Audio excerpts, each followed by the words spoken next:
it's obviously an incredibly important. It's an incredibly important force, and again, it is not.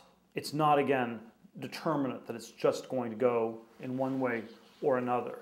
I think the computer science, the computer information technology revolution, with which I'm the most familiar, I believe. Well, let me say something about both computers and biotechnology, which I think are sort of the two big technology drivers we have in the world today.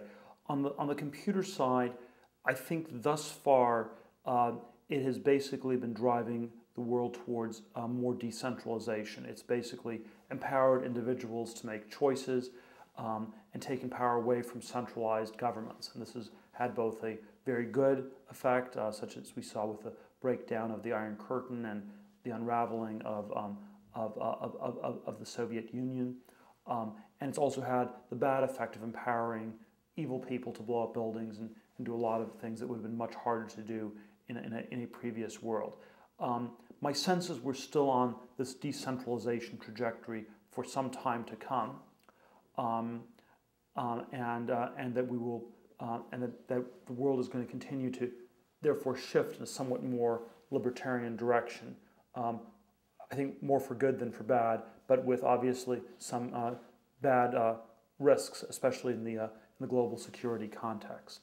I think this is by no means set. There are sort of all sorts of debates about this.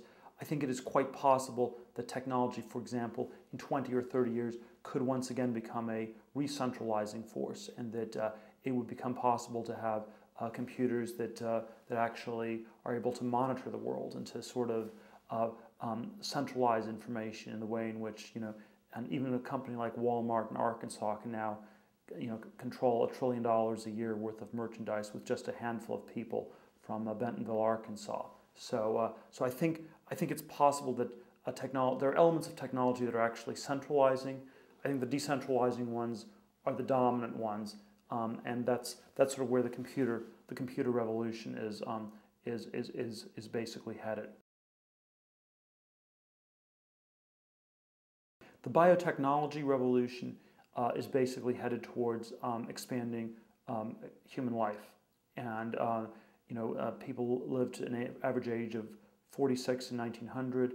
It was up to 78 by the year 2000 in the U.S. The early 20th century, the gains were more in reducing infant mortality.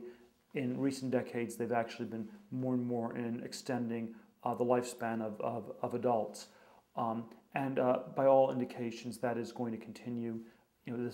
We're still in the very early stage of this revolution, and I think that it would be realistic for us to expect to live to, say, age 120 or something like that. I'm not going to say forever, but I think to say that to set one's expectations that nothing's going to change is very odd in that respect.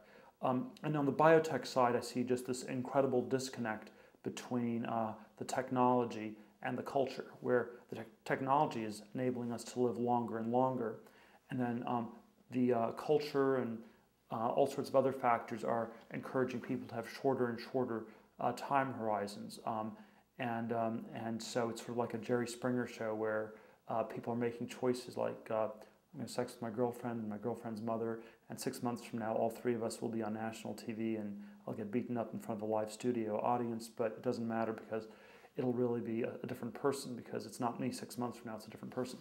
And so if you're living your life as though you're going to be dead in 6 months, one of the problems with that is, of course, well, first off, it's bad if you're dead, but maybe you're also wrong and you won't be dead, and instead you'll just be sort of a person who's fatter and less healthy and has made some bad choices and is stuck with those choices, and given where the technology is headed, you may be stuck with those for like 100 years or more. I think there's some very interesting things going on with both the biotech and the computer science revolutions. Very unclear, how they're going to play out. My guess is the technology will dominate the culture on biotech, and so people are going to live longer, and whether they're planning on it or not. And I think on the computer side, I see it as being effectively very libertarian for the next few decades.